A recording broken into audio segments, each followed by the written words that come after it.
আমার যে দীর্ঘ দিনের আশা আকাঙ্ক্ষা, গত 17 বছর ধরে আপনারা যে আন্দোলন করে গেছেন, সাধারণ জনগণ যে আন্দোলন করে গেছেন, বিএনপি যে আন্দোলন করেছে, তার সঙ্গে বিভিন্ন রাজনৈতিক দলও ছিল যারা আন্দোলন করে গেছেন, সবাইকে নিয়ে আমাদের একটাই আশাকাঙ্ক্ষা, বাংলাদেশ একটা দানবীয় সরকারের হাতে পড়েছিল, সেই দানবীয় সরকার থেকে মুক্তি পাওয়ার জন্য। এবং আজকে আমরা মুক্ত। অবশেষে আমাদের যে আন্দোলনটা চলছিল 17 বছর ধরে, বিভিন্ন রাজনৈতিক দল সহ আমরা যে ঐক্যবদ্ধ হয়ে যে আন্দোলন করেছি, আপনাদের হয়তো খেয়াল আছেন আমাদের বিভাগের সমাবেশগুলা, যখন কেউ মিটিং করতে পারতো না, সমাবেশ করতে পারতো না, আমাদের বাস ট্রাক সব বন্ধ করে দিয়ে, মোটরসাইকেল বন্ধ করে দিয়ে আমাদের বিভিন্ন বিভাগের যে সমস্ত সভাগুলো হয়েছে, বিরাট সভা, সেই সভায় আমার মনে আছে আমার দক্ষিণাঞ্চলে আপনার নদী সাঁতরিয়ে আমাদের নেতৃবৃন্দ কর্মীরা এসে উপস্থিত হয়েছে এবং 3 দিন তারা মাঠে অবস্থান করেছে, কোথাও জায়গা পায় নাই, কেউ লঞ্চে লুকিয়েছিল, কারণ আওয়ামী সন্ত্রাসী, আওয়ামী পুলিশ এবং আওয়ামী প্রশাসন যেখানে যাকে পাচ্ছিল তাকে তারা সেই সময় গ্রেফতার করছিল। শুধু তাই নয়, আমাদের আপনারা জানেন বিভিন্ন সময় আমার এই সমাবেশের সময় আমাদের অনেক নেতাকর্মী সেদিন খুন হয়েছে। বরিশালে 3 জন গিয়েছে, একজন সাবেক এমপি যিনি পটুয়াখালী থেকে আসছিলেন, তাকে পথের মধ্যে আওয়ামী লীগের সন্ত্রাসীরা তাকে পিঠে জনাব শাহজাহান সাহেব তাকে পিটিয়ে তাকে হত্যা করা হয়েছে, যে কারণে তিনি আজকে আমাদের মাঝে নাই। আমাদের ভোলার 2 সন্তান, এইরকম আপনি সারা বাংলাদেশ খোঁজেন, বিভিন্ন জায়গায় আমাদের সন্তানেরা বিভিন্নভাবে তারা নির্মমভাবে খুন হয়েছে, দানবীয়ভাবে খুন হয়েছে। আপনারা বিভিন্ন দেখেছেন, এই দীর্ঘদিন যাবৎ আপনারা দেখছেন এই যে গুমের কারণে যায় তাদের স্বজনরা আজকে কবে থেকে তারা মানববন্ধন করছে, কারো বাবা, কারো সন্তান, কারো ছেলে, কারো মেয়ে, সবাইকে তারা গুম করে রেখেছে, খুন করেছে, হত্যা করেছে। এমনকি আপনারা জানেন এই যে আমাদের কি নাম আমাদের যে কমিশনার যে চৌধুরী আলম এবং আমাদের যে চৌধুরী ইলিয়াস, যে তরুণ নেতৃত্ব, একটা ত্রাস ছিল, তিনি ওইদিকে সিলেটের যে ওইখানে যিনি পুরো সিলেটকে তত্ত্বাবধান সংগঠিত করেছিল, সেই তরুণ নেতৃত্ব ইলিয়াস আলী আজ পর্যন্ত নিখোঁজ অর্থাৎ তারা বেঁচে আছে কি নেই আমরা জানি না। আপনারা দেখেছেন আজমি সাহেব শুধুমাত্র জামাত নেতা গোলাম আজমের পুত্র হওয়াতে, সন্তান হওয়াতে তাকে গুম করে রেখেছে। আজকে 10 বছর পরে তাকে ফেলে রেখে গেছে, তিনি আয়না ঘর থেকে মুক্ত হয়েছে। এই আয়না ঘরে আমরা শুনেছি মানুষের হাড় গোড় খুন সব কিছু পাওয়া যায়। এই আয়না ঘরে অন্ধকার কবরের মতো তারা সেখানে বাস করেছে, তারা দুনিয়ার সম্বন্ধে তাদের কোনো জ্ঞান ছিল না। তাদের অনেকেরই মাথা এখন নষ্ট, কারণ তারা চিন্তা করতে পারছে না, চিন্তার শক্তি তারা হারিয়ে ফেলেছে। এইভাবে মানসিক টর্চার করেছে। আমাদের নেতৃবৃন্দকে সিনিয়র নেতাদের নিয়ে গেছে, বরকতুল্লাহ মৌলু এরি থেকে শুরু করে এদের উপর যে রিমান্ডে যে অত্যাচার করেছে, সে অত্যাচার অবর্ণনীয়।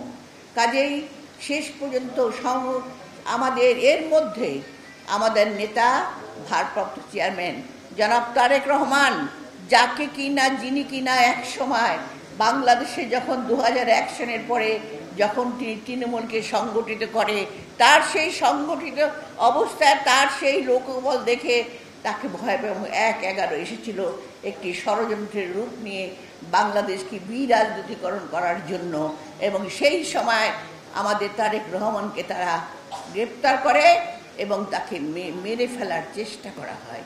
এবং শুধু মেরে ফেলার চেষ্টা, তাকে ফেলে দিয়েছিল। তিনি কোনো মতে আল্লাহর রহমতে, আল্লাহর ইচ্ছায় তিনি বেঁচে গেছেন।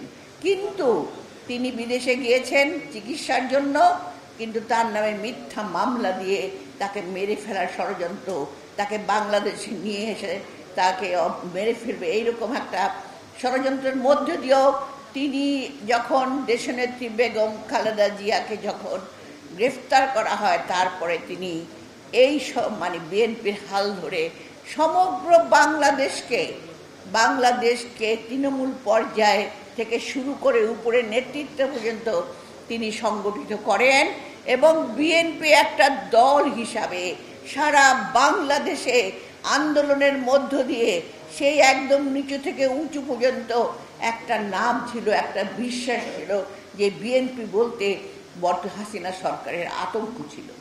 এবং তখন জাতীয় ঐক্য প্রতিষ্ঠা হয়েছিল কারণেই যখন ছাত্র জনতা অবশেষে যখন তাদের মনের ক্ষোভ তারা বুকের রক্ত দিয়ে, শুধু ছাত্র জনতা বলতে দিন মজুর শ্রমিক এবং আমাদের সন্তানেরা, আমাদের ছাত্ররা তাদের বুকের রক্ত দিয়ে আজকের দিন টেনেছে। 5ই আগস্ট অবশেষে শেখ হাসিনা সেই দানবীয় সরকার পালিয়ে গেছে। দানবীয় সরকার পালিয়ে গেছে শুধুমাত্র আমাদের সন্তানদের রক্তের বিনিময়ে। তাই আমি আজকে এই আন্দোলন, দীর্ঘ আন্দোলনের মধ্য দিয়ে ছাত্র জনতার আন্দোলনে যারা শহীদ হয়েছেন তাদের আত্মার প্রতি মাগফিরাত কামনা করি। একই সঙ্গে ছাত্র জনতাকে সবাইকে আমরা অভিনন্দন জানাই, কারণ জনগণের আশা আকাঙ্ক্ষার প্রত্যাশার জন্য তারা কিন্তু তাদের বুকে রক্ত দিয়ে দেশকে অবশেষে স্বাধীন করেছে। এবং একটা ইন্টারিম গভর্নমেন্ট হয়েছে, যে গভর্নমেন্টের মাধ্যমে আজকে আমরা আশা করছি যে আমরা আমাদের যে দীর্ঘদিনের আশা আকাঙ্ক্ষা, কারণ আপনার কথা বলার কোনো অধিকার ছিল না, আপনার ভোটের অধিকার ছিল না, আপনার মাথা গোজার ঠাঁই ছিল না, দ্রব্যমূল্য তারা বিরাট বিরাট প্রকল্প করে মানি লন্ডারিং করে বিদেশে কোটি কোটি টাকা পাচার করেছে। আপনারা দেখেছেন প্রতিদিন খবরের কাগজে এক একজন মন্ত্রীর নামে, শেখ হাসিনার নামে বিভিন্ন জায়গায় কত কোটি টাকা পাচার করে তারা বিদেশে পাচার করেছে তার হিসাব। বাংলাদেশের ব্যাংকগুলো খালি হয়ে গেছে, আর সাধারণ মানুষ ধুকে ধুকে মরছে। তারা নুন আনতে পান্তা ফুরিয়েছে, তারা খেতে পারে নাই, তাদেরকে জীবনযাপন অতিষ্ঠ হয়ে গেছে। বেকার যুবকরা কেউ রিক্সা চালিয়েছে। এবং আমাদের বিএনপির যে ছাত্রদল যুবদল যারা ছিল, যারা বিভিন্ন নেতাকর্মী ছিল, তারা কিন্তু এখানে এসে অড জব, ঢাকায় কেউ রিক্সা চালিয়েছে, কেউ রেস্টুরেন্টে কাজ করেছে তাদের জীবনযাপনের জন্য এবং সরকারের ভয়ে। আমরা ছিলাম আতঙ্কিত, আমরা ভয়ে অস্থির থাকতাম। কিন্তু ওই যে আমাদের 15 বছর যে পটভূমি, আমাদের 2 বছর হলো 1-11 শাসন, এবং তারপরে 15 বছর আমরা যে মাঠে চাষ করেছি এবং সকল রাজনৈতিক দল যে ঐক্যবদ্ধ হয়েছিল, সেই কারণে আজকে আমাদের ছাত্র জনতারা যখন তারা সেই আন্দোলন করে তারা কিন্তু ঘুরে দাঁড়িয়েছিল, তাদের উপর গুলি চলেছে, তারা বুকে রক্ত দিয়েছে। আমাদের জনাব তারেক রহমান একটা স্লোগান বলেন, সেই স্লোগানটা হলো, যদি তুমি ঘুরে দাঁড়াও তবে পাবে বাংলাদেশ, আর যদি তুমি ভয় পাও তবেই তুমি শেষ। এই কথাটা প্রমাণ করেছে এবার পরে ছাত্র জনতারা, আমাদের নেতা কর্মীরা। আমরা কেউ ভয় পাই নাই, আপনারা কেউ ভয় পান নাই, আপনারা ঘুরে দাঁড়িয়েছেন এবং সেই জন্য আজকে স্বাধীন। এবং আপনারা দেখেছেন যেখানে আমরা যেতাম, এই যে একটু আগে আমাদের নিসার সাহেব যেটা বললেন যে মসজিদে মন্দিরে সবখানে দলীয়করণ, আজকে খতিব পাওয়া যাচ্ছে না, ইমাম পাওয়া যাচ্ছে না, পুলিশ পাওয়া যাচ্ছে না। কেন? তাদেরকে দিয়ে অত্যাচারগুলো করানো হতো এবং তাদেরকে দিয়ে দলীয়করণ করানো হতো। আজকে যেখানে যাবে সেখানে শুধু না আমাদের বন্দনা হতো শুধুমাত্র শেখ মুজিবের, আর কোনো বন্দনা ছিল না। শেখ মুজিব, শেখ হাসিনা ছাড়া কোনো বন্দনা ছিল না। এবং আপনারা জানেন কোনো আন্দোলন কেউ একা করতে পারে নাই। 69-এর গণ আন্দোলন জাতীয় ঐক্য হয়েছিল বলে শহীদ প্রেসিডেন্ট জিয়াউর রহমান যখন মুক্তিযুদ্ধের ডাক দেন, যখন স্বাধীনতার ঘোষণা দেন, সমগ্র বাংলাদেশের কৃষক, শ্রমিক, ছাত্র, যুবক সবাই ঝাঁপিয়ে পড়ে। এমনকি মহিলারা তাদের স্বামী সন্তানদের এগিয়ে দেয় এবং তারা অনেকে বীরাঙ্গনা হয়ে যায় অত অত্যাচারের মধ্য দিয়েও। এবং ঠিক একইভাবে 90-এর গণ আন্দোলনে ঠিক ছাত্র জনতা এইভাবে সমগ্র জাতীয় ঐক্যবদ্ধ হয়েছিল দেশনেত্রী বেগম খালেদা জিয়ার ডাকে, এবং তখন একটা জাতীয় ঐক্য হয়েছিল।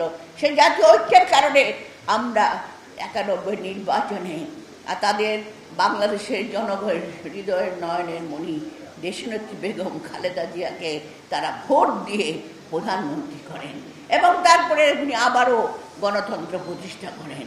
আজকে সমগ্র প্রতিষ্ঠানগুলো ধ্বংস হয়ে গেছে, কোনো গণতান্ত্রিক প্রতিষ্ঠান বলতে কিছু নাই। আজকে যারা সেদিন যারা 18 বছর ছিল, তারপর থেকে 15-36 বছর, অনেকে কিন্তু কেউ ভোট দিতে পারে নাই। আমরা তো 3 বার ভোট দিতে পারি নাই, আমরা ভোটের অধিকার ছিল না। যে ভোটের মাধ্যমে একটা জবাবদিহিমূলক সরকার গঠন হবে। তাই ভাইরা, আমরা জানি আমাদের প্রত্যাশা কি।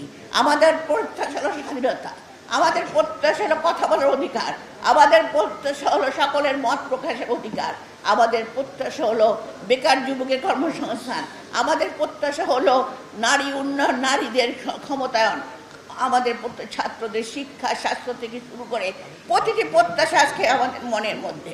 কিন্তু ইন্টারিম গভর্নমেন্টের পক্ষে এত কিছু প্রত্যাশা তো সম্ভব নয়, কারণ আমরা জানি এগুলো সংস্কার করতে পারে একমাত্র আমাদের যে কোনো নির্বাচিত সরকার। আপনারা দেখেছেন বরকতুল্লাহ বুলু বলেছেন যে 31 দফা সংস্কারের প্রস্তাব দিয়েছেন আমাদের ভারপ্রাপ্ত চেয়ারম্যান জনাব তারেক রহমান।